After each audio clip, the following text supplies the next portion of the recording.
Sukkur bureau chief ملت news سید ضیاء الرحمان۔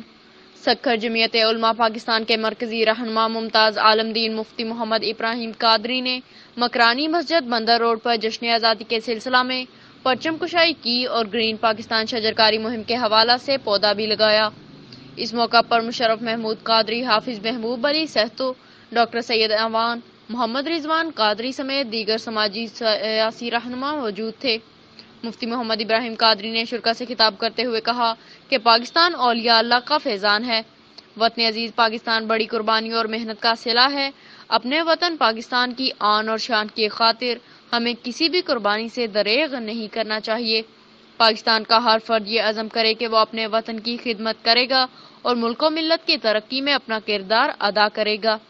ہمیں پاکستان کی بقا و سلامتی کے لیے اس کے اداروں کے شانہ بشانہ کھڑا ہو کر کام کرنا ہوگا۔ آج اس موقع پر ہم نے شہدائے پاکستان کا کسی صورت فراموش نہیں کیا۔ ان کی قربانیوں کو ہمیشہ یاد رکھا جائے گا۔ بعد ازاں ملکی سلامتی، قومی یکجہتی، امن و سلامتی، ملکی خوشحالی اور شہدائے پاکستان کے لیے خصوصی دعا کی گئی۔